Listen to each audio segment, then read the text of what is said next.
तुसे सारियां गी नमस्ते ते कन्नै माता दे नवराते दियां मतियां मतियां मुबारकां। आज साढ़े इंटरनेशनल डोगरा सोसाइटी दे कनेक्टिंग टू द रूट्स इतिहास दे पन्ने च टॉपिक है prime minister Sheikh Abdullah part 2। Over to sir Harbans Singh संबियान। Namaskar, everybody.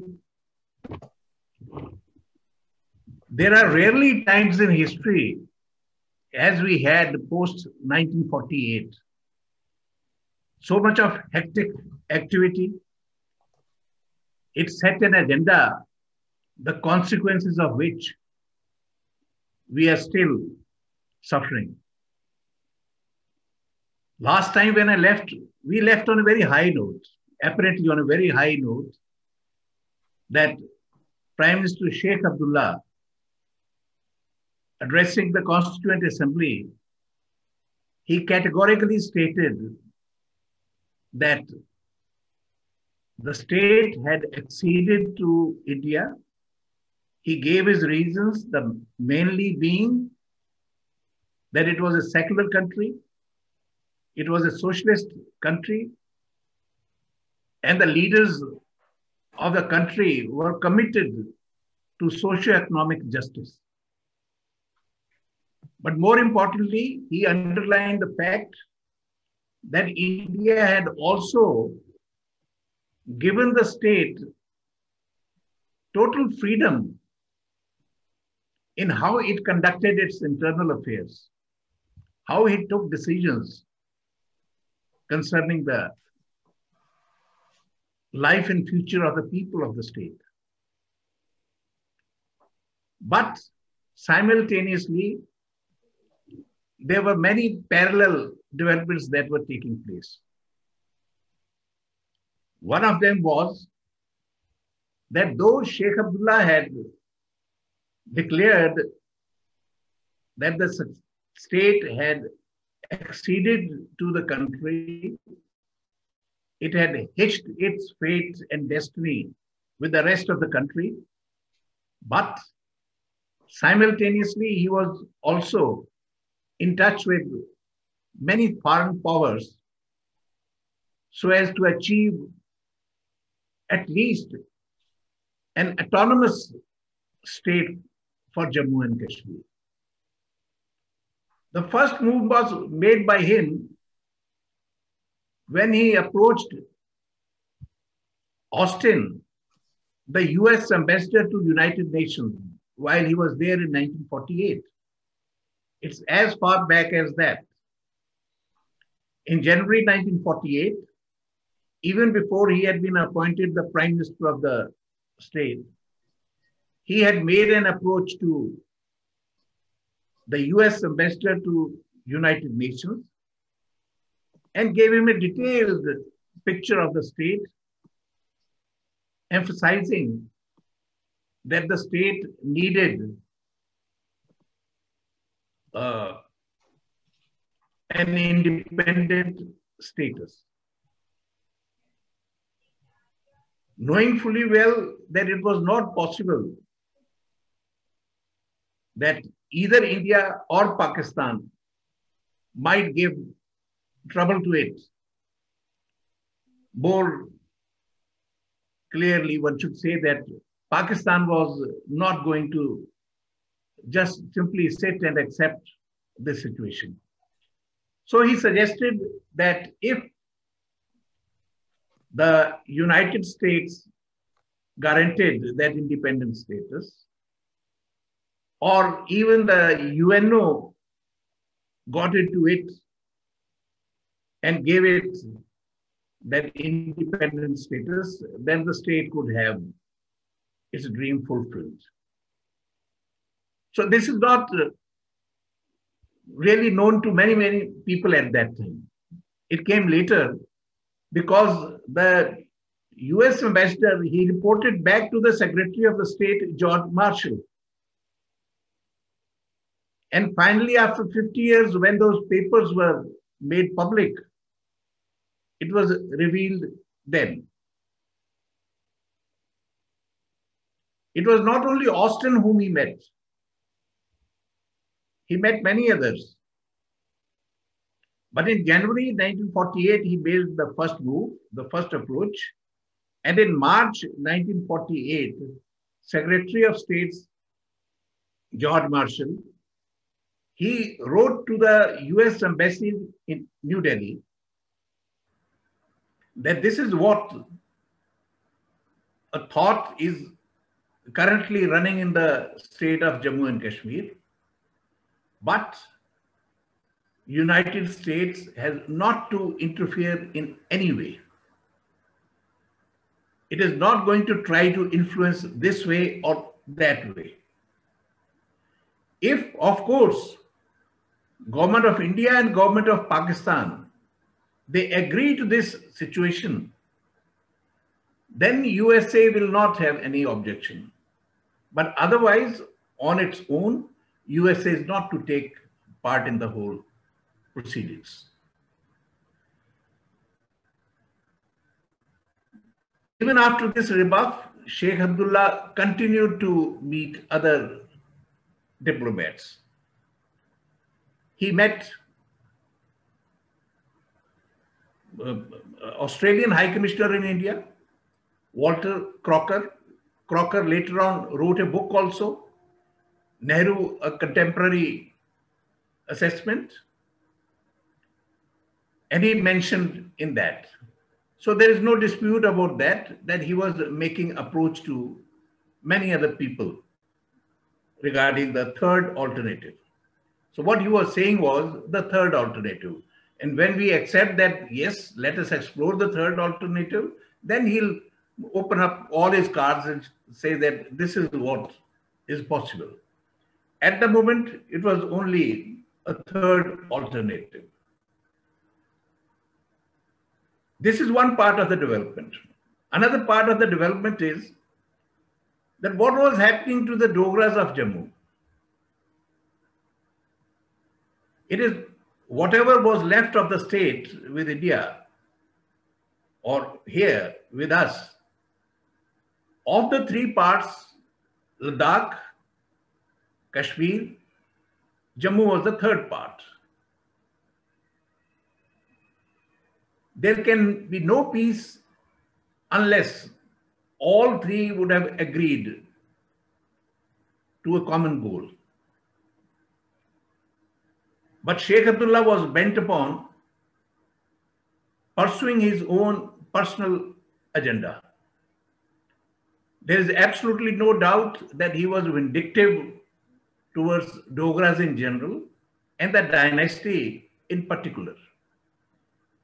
He did not mask his hatred for the Dogra dynasty.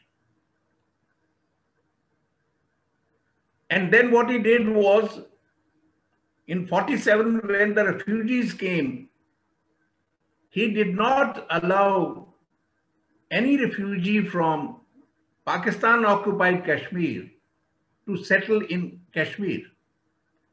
They were all pushed towards Jammu. And those refugees who were displaced from their homes and lands, he was not prepared to give them either any financial help or compensate them for their property loss. The argument was very technical, that the state is one, and once the fate of the state is decided, then all the people can go back and continue to live in the lands where they have been living. He also introduced land reforms. The land reforms mainly affected the people of Jammu. They affected people of Jammu very badly for the simple reason that these lands were not at all productive. In contrast, the Kashmir land was productive. In Kashmir, the orchards were exempted. And yet, the upper ceiling was the same, 172 canals in valley as well as in Jammu region, which was arid, difficult to cultivate, And whatever little support a person could have from his land, that too was snatched away. If these are not communal agendas, I wonder what is a communal agenda then.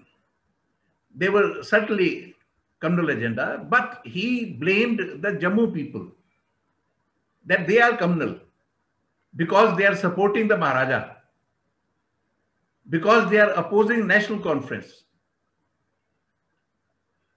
And he would go back to his very old rag that if you do not support me, then it would be very difficult for me to win the plebiscite. So this theme went on.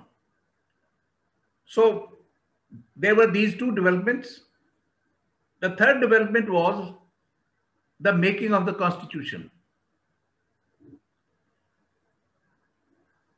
In the beginning, last time I said that three agendas had been mainly set by Sheikh Abdullah.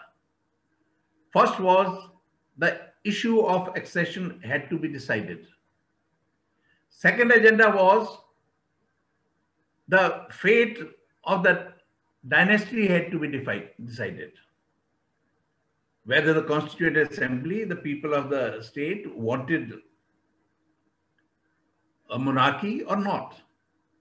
And the third agenda was that land reforms have to be implemented without paying any compensation to the landlords.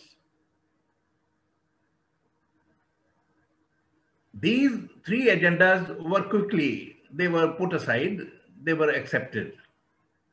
Now in hindsight, one realizes when one correlates why so much of emphasis on accession, that was the number one agenda, and the fact that he was already approaching many foreign powers, many ambassadors, sending out feelers for a third alternative, then one has to surmise that there was a reason behind his supporting the accession. The reason was that he wanted to convince the Kashmiri people that the Pakistani alternative is out. There is no Pakistani alternative.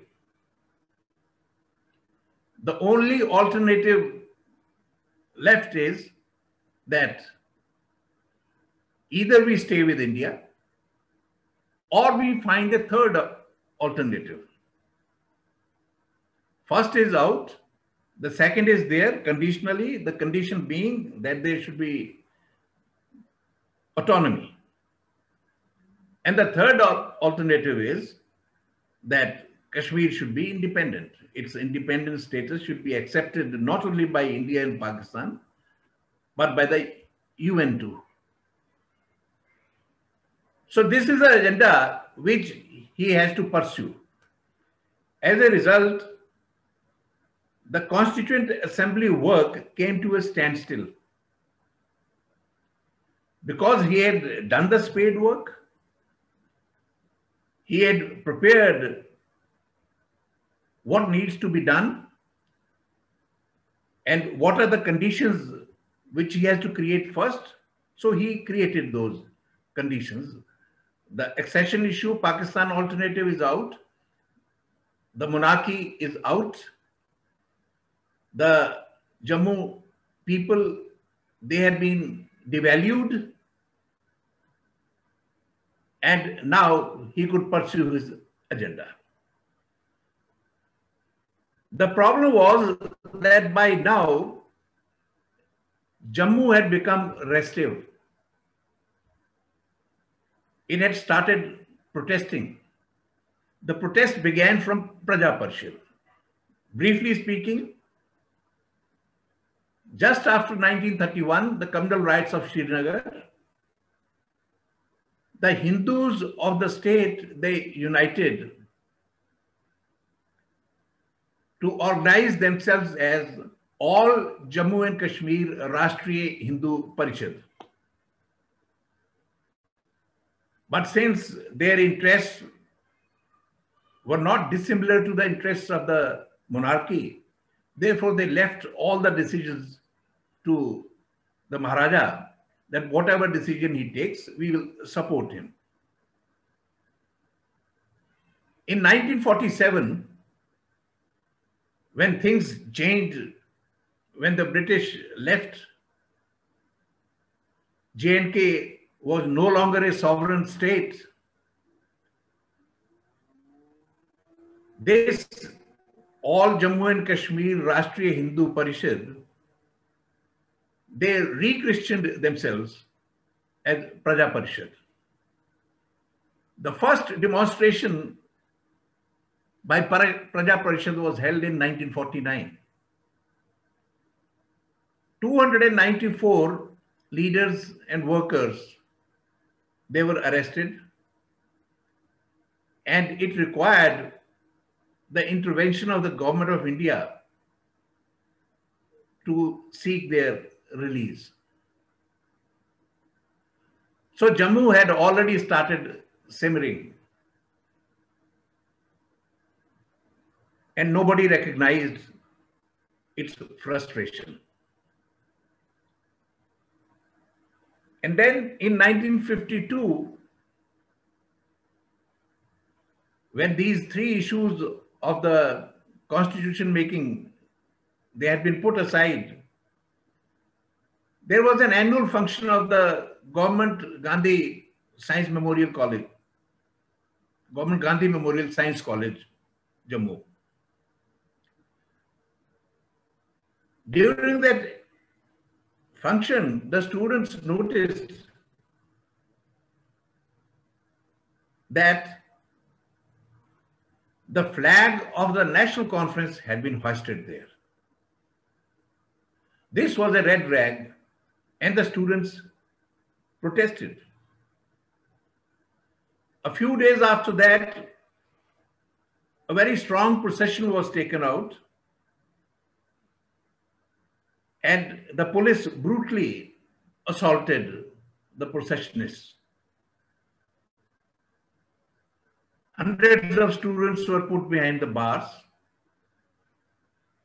Army had to be called, and for 72 hours, curfew was imposed in Jammu. This was the beginning of the agitative politics of the Dogras.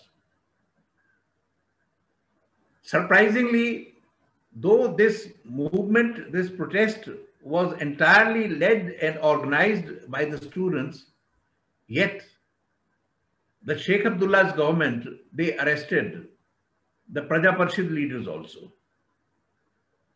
And once again, their freedom had to be secured by the intervention of Gopalaswamy Iyengar. Iyengar, when he intervened, Sheikh Abdullah didn't like it, because he was very clear that the state had acceded only on 3 subjects, and this is an internal battle, and the government of India has nothing to do with it. It should stay out. So his bitterness also increased, that he is not being given the kind of support which he had hoped for from Jawaharlal Nehru. Now the question was, on the front of constitution, that the head had to be elected. But how that head had to be elected, and who that head of the state had to be there, prolonged discussions took place between Delhi and Jammu and Kashmir. Ultimately,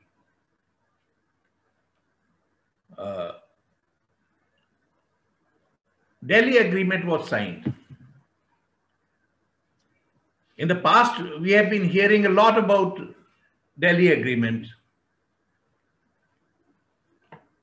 But it was an attempt to find a peaceful way forward. In it, it was decided that the head of the state of Jammu and Kashmir would be a person recommended by the state legislature and recognized by the President of India. So nobody had any objection to this. The Indian flag would fly and have the same status in Jammu and Kashmir as it has in other parts of the country. But the Jammu and Kashmir state flag would be retained.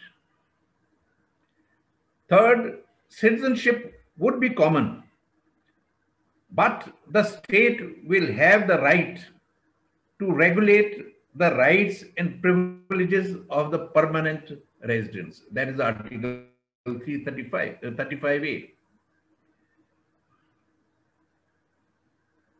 The fundamental rights as laid down by the Indian Constitution would be extended to the state, but these would not come in the way of the state's program of land reforms. Power to reprieve and commute death sentences would belong to the President of India. But the most contentious part was Indian President's power to declare state of emergency in case of external danger or internal disturbances would be extended to the state, but in regard to external danger or internal disturbances, it would be used only at the request of the state government. That means in the rest of the country, there can be an emergency. But in order to declare emergency in the state, the approval of the state would have to be taken. If they agree, only then that emergency would be extended to the state. Restrictive powers would be retained by the state. This was another contentious. But the state could transfer more rights to the union. That is under Article 370. Supreme Court could adjudicate regarding disputes between state and the central and other provincial governments and on fundamental rights agreed to by the state. In other words, all subjects, all disputes which are contentious in the High Court, they cannot be appealed to in the Supreme Court. Only the dispute between the center and the state and the issue of fundamental rights and nothing else. Finally, the details of the financial arrangement would be further considered. That is, whether CAG could be extended to India, to state or not. Such things would be discussed later. Now, obviously, with these things, it was very difficult for Yuvraj Karan Singh to take a decision whether he would like to be the head of the state or not, the Sadr Riyasat or not. So he hesitated, but once it was agreed that the national flag will fly in the state the same way it flies everywhere in the country, and that greater integration was taking place between the state and the rest of the Constitution of India, he was at least willing to consider the proposal. But the problem was that everybody knew that Sheikh Abdullah was vindictive. Everybody knew that he has no love lost for the Dogra dynasty. Everybody knew that he had made many promises even to the Maharaja. And yet, each time he had gone back on his word. Not only to the Maharaja, but his friend and benefactor, Jawaharlal Nehru. Patel had very clearly written that this has become a habit with him to agree something and then after a few days come back and say that no, it's not agreeable to my people. In the name of his people, he would again renegade on whatever promises he might have made. Another problem was that in Jammu, there were many loyalists of Maharaja Hari Singh. In fact, most of the people were loyalists of Maharaja Hari Singh. In comparison, Karan Singh was, he had just attained adulthood. He had just become 21.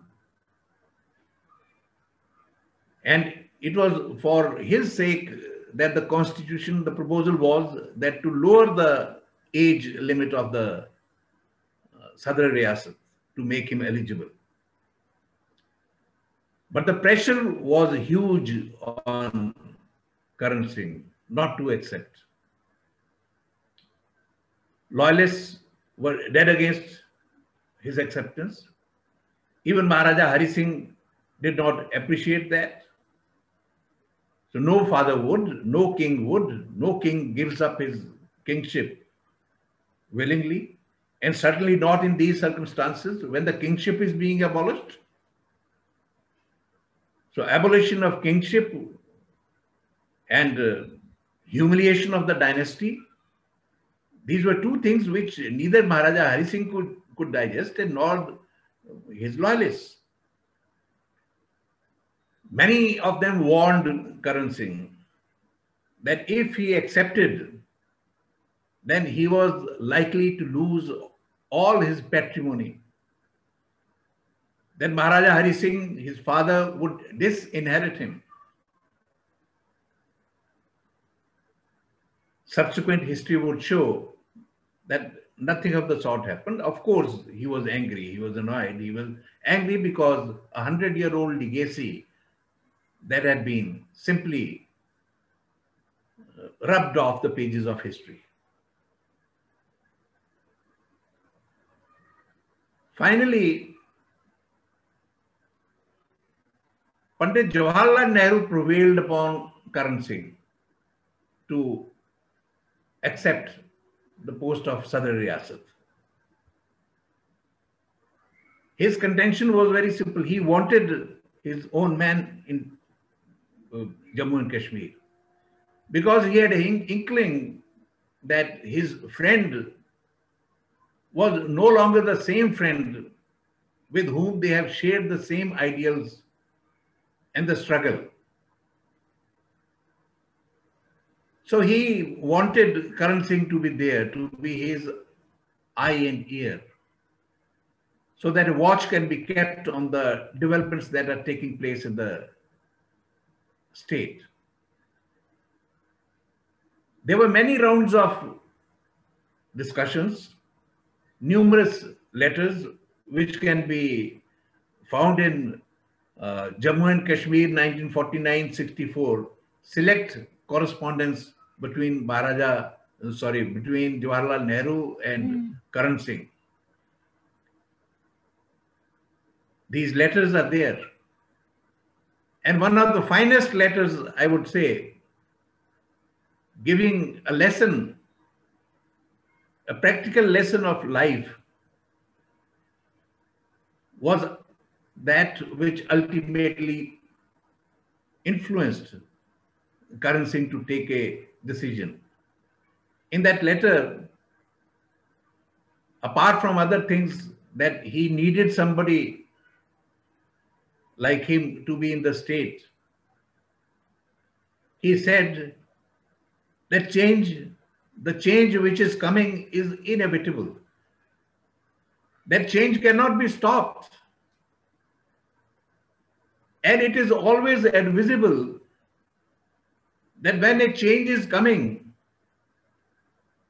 then to happily and willingly embrace it, accept it, and be in the vanguard of that change, rather than appear to be a reluctant follower of that change.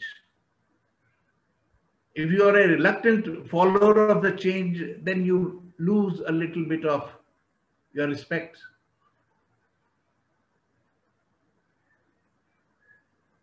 It was this that made him make up his mind, and he decided to accept it. On 15th of November 1952, he was elected the Sadr Riyasat.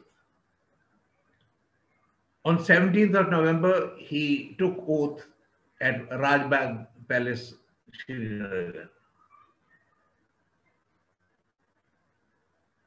And on 21st or 24th, he came to Jammu. And he was shocked. He was shocked by the hostile reception given to him by the Dogras. There was a black flag demonstration right from the airport up to the palaces. And he admits that he was in a bit of a shock and a daze. But then he had made the choice. For the second time, he was forced to make a choice between his father and Jawaharlal Nehru. And for the second time, he chose Jawaharlal Nehru. Many people have been very critical of this choice, that he went against the wishes of his father. But it is my belief that when you know a change is coming, you must prepare yourself for the life after the change, or else you retire. You move away from the scene and leave the state, or even if Currency would not have left it willingly, he would have been made to leave the state.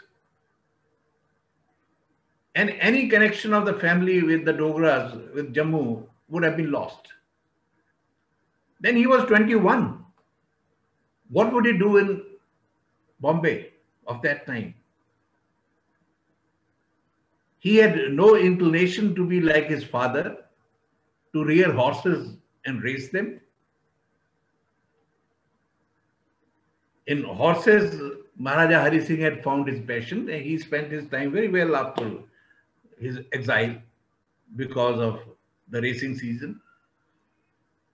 A few days Bombay, a few days Pune, shuttling between Bombay and Pune. But it was not for Karan Singh.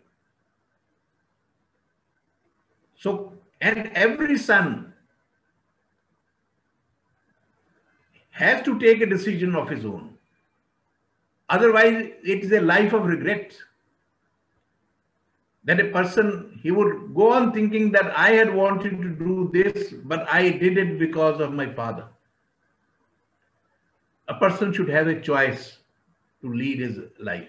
He fashioned his own life. He chose to fashion his own life, even though he annoyed not only people of Jammu, but also his father, Maharaja Hari Singh. This anger, this annoyance that remained for some time. We'll see when it comes to an end. These things having been put aside, now what was happening was that Sheikh Abdullah was not implementing the Delhi Agreement. He had agreed to implement.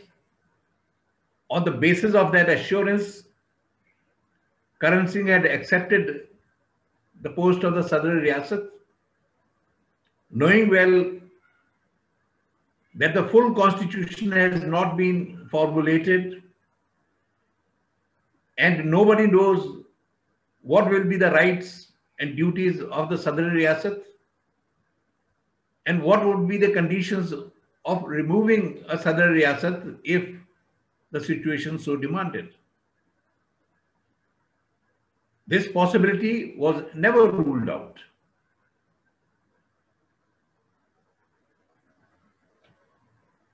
This became extremely difficult for Nehru also, because in Delhi and rest of the country, the opposition began to grow. There were divergent forces which were converging.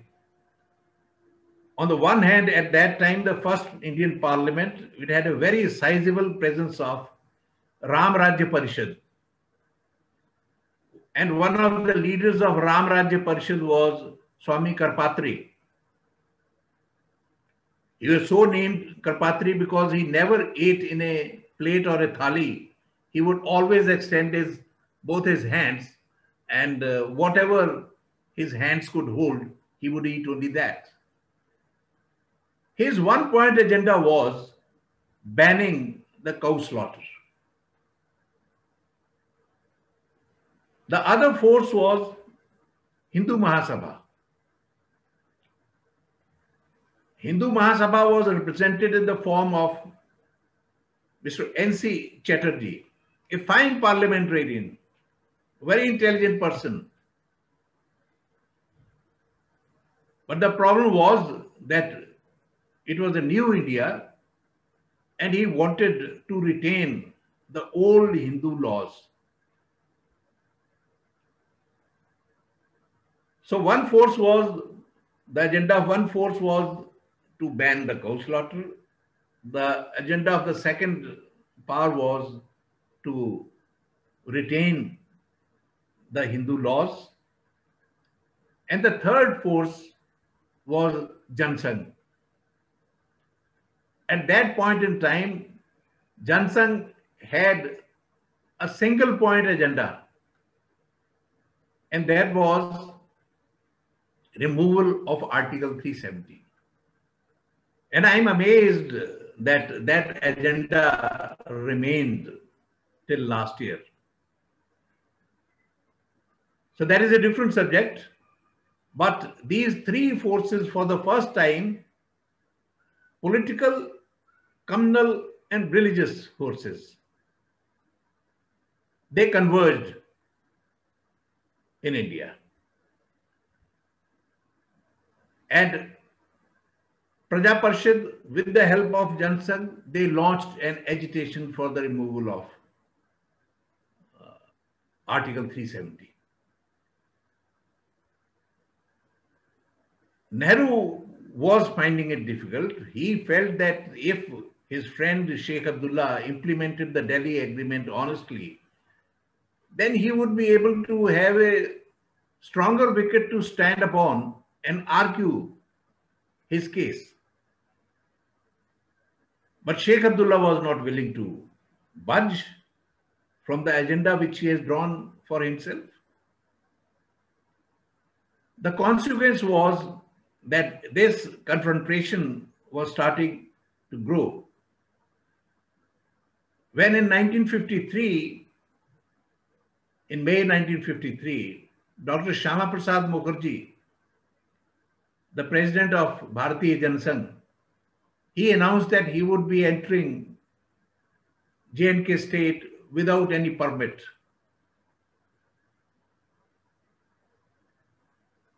He was obviously arrested, put in the jail.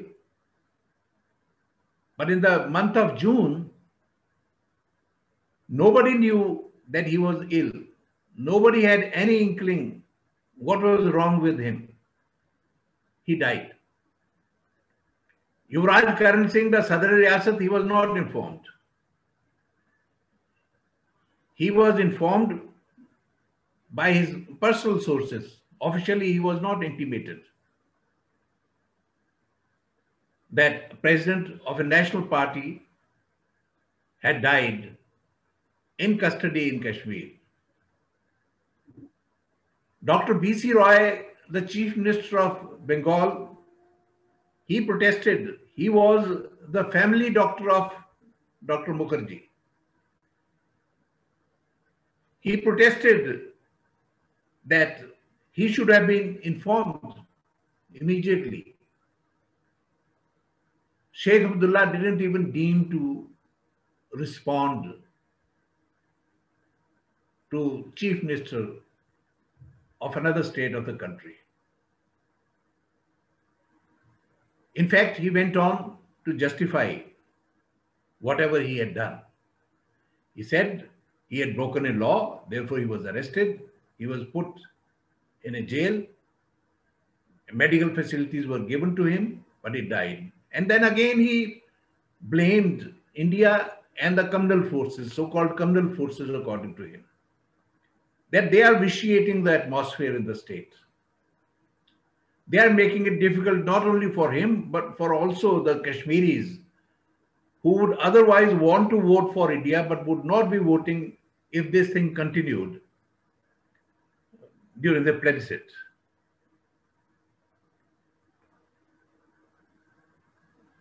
Now, this was very callous, and it was difficult for Nehru also to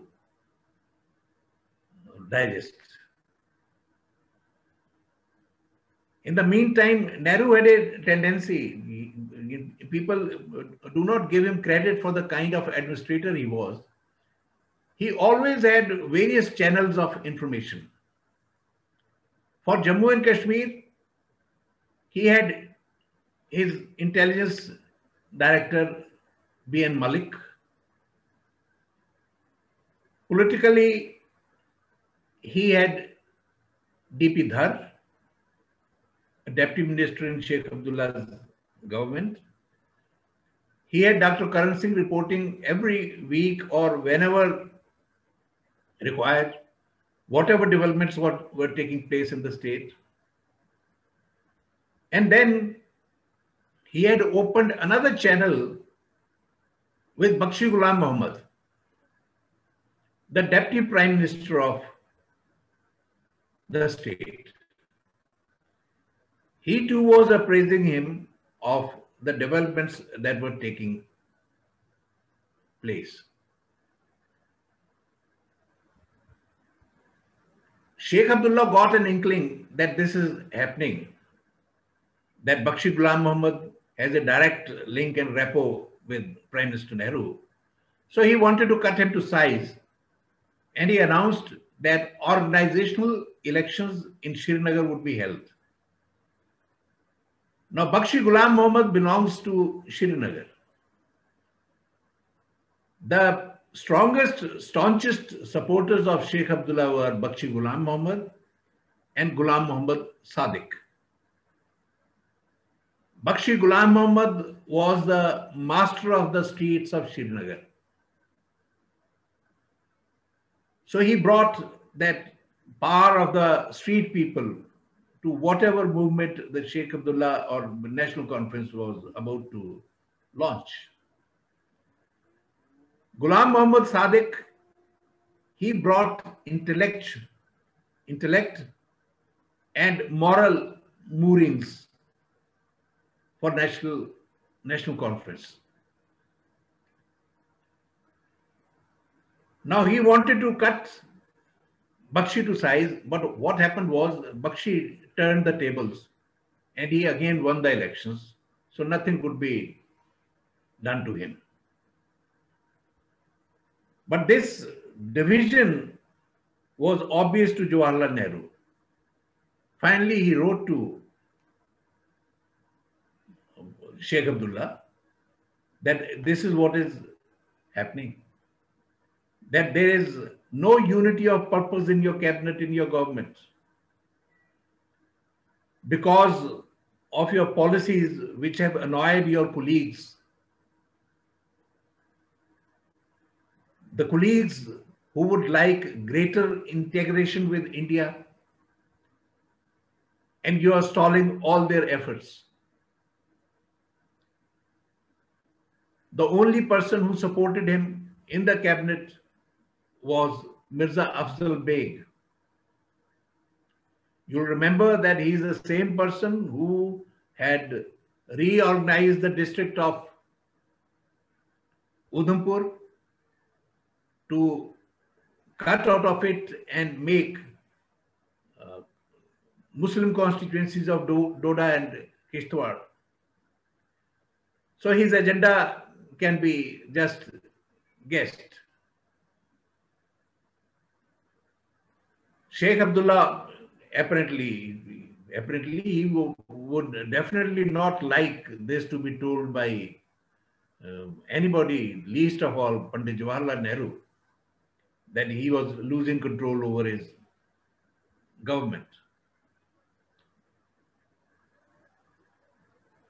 But the point now was that India had lost patience. Jawaharlal Nehru was finding it extremely difficult to accommodate Sheikh Abdullah and defend him in the parliament. He, on the other hand, was accusing Jawaharlal Nehru of becoming a prisoner of the communal forces, that because he was being opposed by communal forces, therefore he was willing to sacrifice his secular friends like him, forgetting that probably the shoe was on the other foot. In the meantime, Jawaharlal Nehru had to go to Europe and England. Queen Elizabeth was to be coronated. He was to attend that coronation function. It was an extended trip to Europe. Much of June was spent there. But he was regularly getting posts and updates, not only about the country, but particularly about the state, from B.N. Malik and Yuvraj Karan Singh. They gave him that this is what is happening, and now he has met Adlai Stevenson, who was a candidate who had challenged the presidential election of Dwight Eisenhower. Now, Eisenhower's election, and a person who was very much active in politics, not a career diplomat, meeting him meant that there is a political significance to it. This, in fact, was the last straw. It was very clear that Sheikh Abdullah was up to some mischief.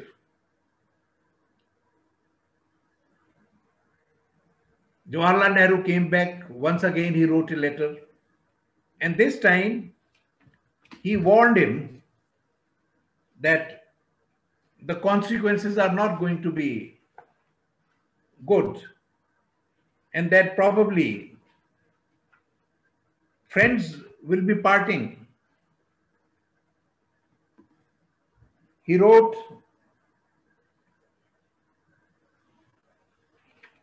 that a time comes when even friends have to take a decision about how this friendship can go forward. And if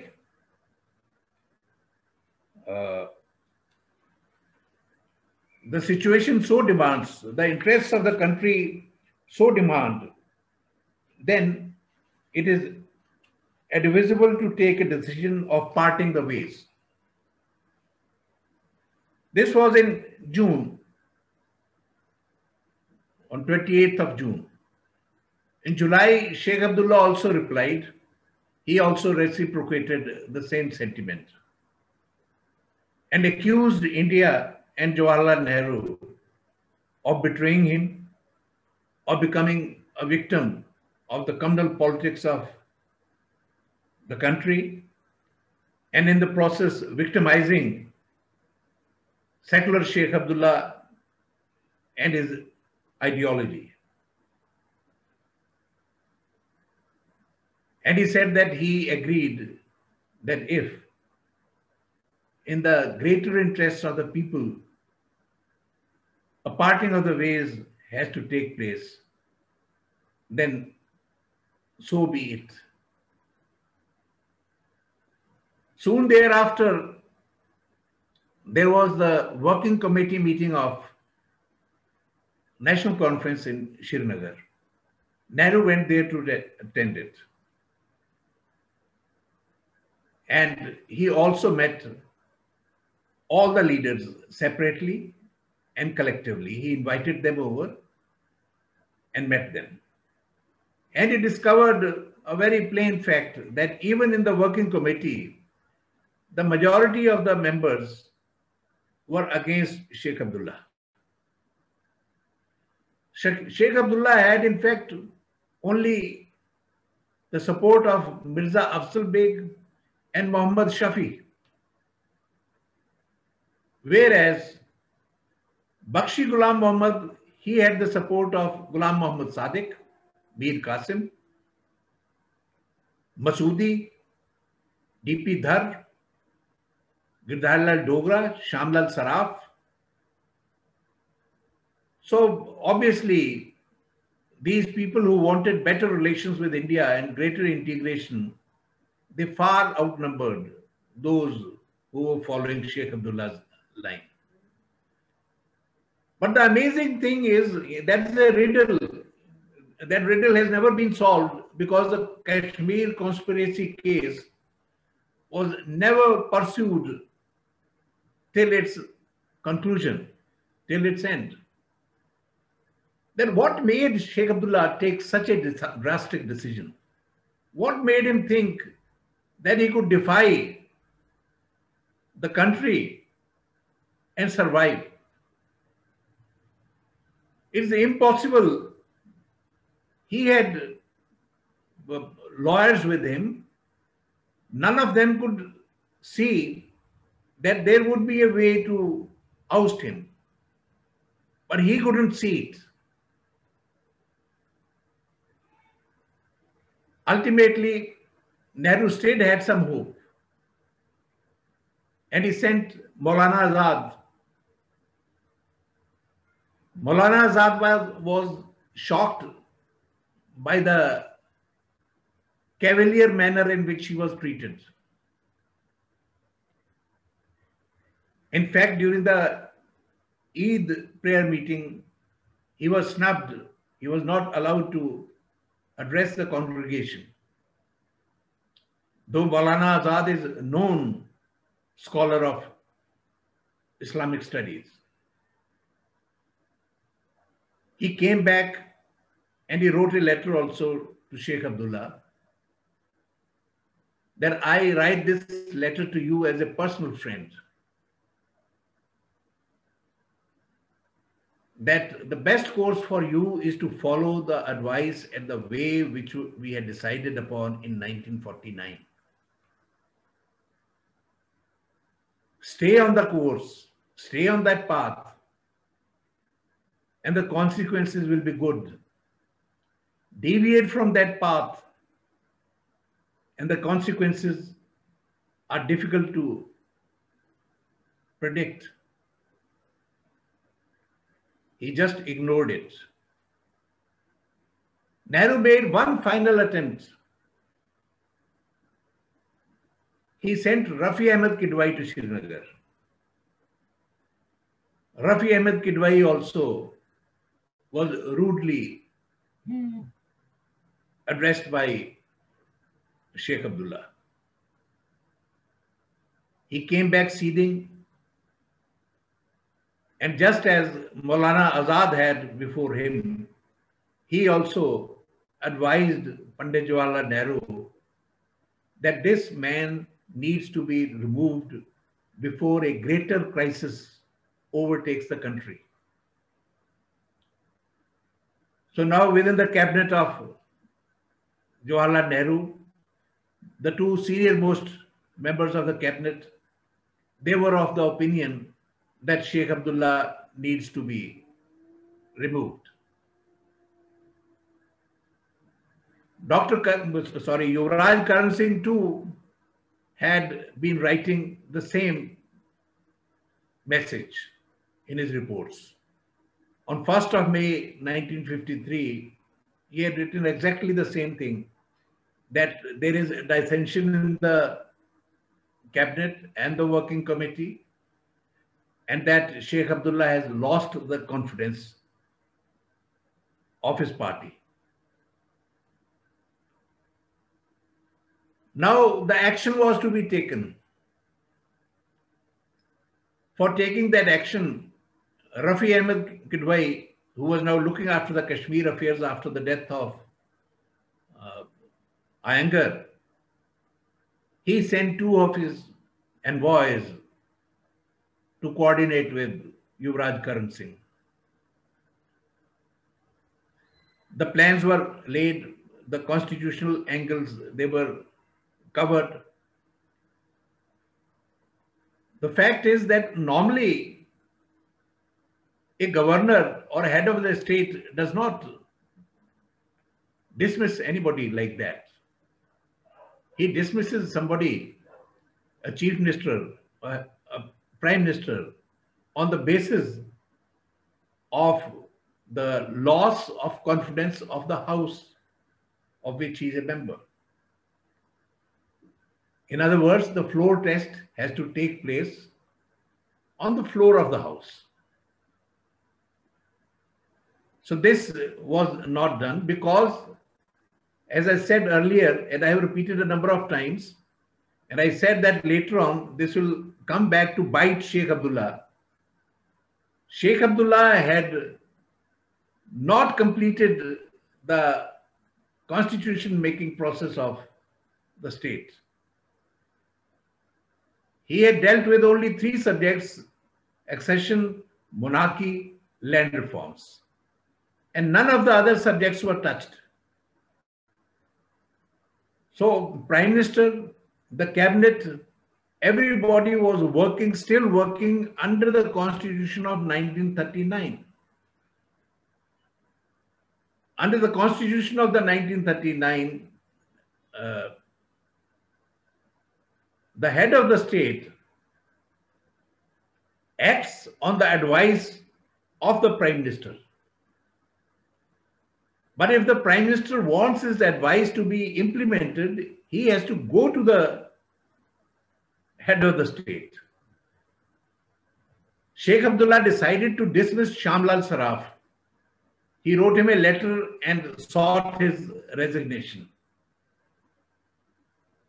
But because of his arrogance, his megalomaniac attitude, he did not go to the head of the state, the Sadr Riyasat, to ask him to dismiss Shamlal Saraf. Shamlal Saraf refused. And in fact, all others, they met together, wrote a joint memo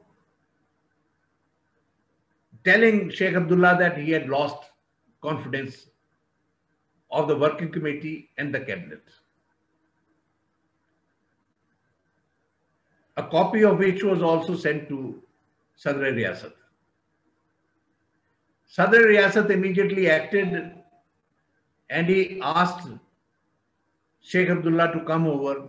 He was going to Gulmarg. He came reluctantly.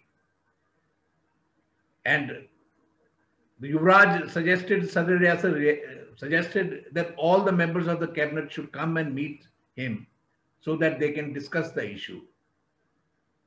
He just dismissed it, that there is no need to discuss. He has the confidence of the people and the cabinet. The end result was that after making all arrangements, alerting the army also, General Atal was there. He was asked to assist. Police was alerted. After making all the arrangements, Sadr Riyasat wrote a letter of dismissal. Now, when the letter was written, Bakshi Ghulam Muhammad, he developed cold feet. He was scared. He was scared that the moment Sheikh Abdullah is arrested, there will be upheaval in the state and his life would be in danger. So he put the condition that he should be arrested. So in the dead of the night, a team was sent to Gulmarg, woken up at night and given the orders of his dismissal as well as his arrest. The reports of the time suggest that he was so angry that he said that who is this Sadr Riyasat? I made that chit of a boy a Sadr Riyasat. These are all the marks of a dictator, of a megalomaniac person. He was still not in a position to concede that there is a democracy functioning in the state, and he was democratically elected the head of the state. So two things happened after that. One, there was trouble in Kashmir. There was firing at a number of places, but Bakshi was able to take control. The other development was that in Jammu, the people celebrated. And all those people who had shown him the black flags when he had arrived in Jammu after taking oath as Sadr Riyasat, they came to him to congratulate him. His office was flooded with telegrams from all over the country, and many of them from West Bengal. Obviously, the whole country celebrated that. There was an unintended effect also. That was that his relationship with his father improved after that. He wrote to his father informing him about what had happened. The same night he wrote. He had woken the whole of the night, slept at dawn. And Maharaja Hari Singh immediately responded, telling him that he could imagine the kind of stress and strain he was undergoing. But he advised him to take good care, number one. Number two, that his security should be ensured. So that again is a father to his son. There are differences in families, but the relationships do not come to an end because of that. This was a happy fallout of the dismissal of Sheikh Abdullah. So we have reached a very crucial juncture of J&K's history, because from then onwards, again, there would be two parallel developments. On the one side, there will be the constitutional integration of the state of Jammu and Kashmir with India. And the other hand, there will be the secessionist movement and the consequences of that. Thank you very much for listening to me patiently. It has been a long session, but it couldn't have been otherwise, or else it would have to be again broken into two parts. Thank you very much, everybody. Thank you so much for this insightful session, Mr. Harbans Singh Sambyal-ji. I'm sure we are much clearer on our history now. From everybody who's been listening, I would like to ask if anybody has any question on today's session. We would quickly take that.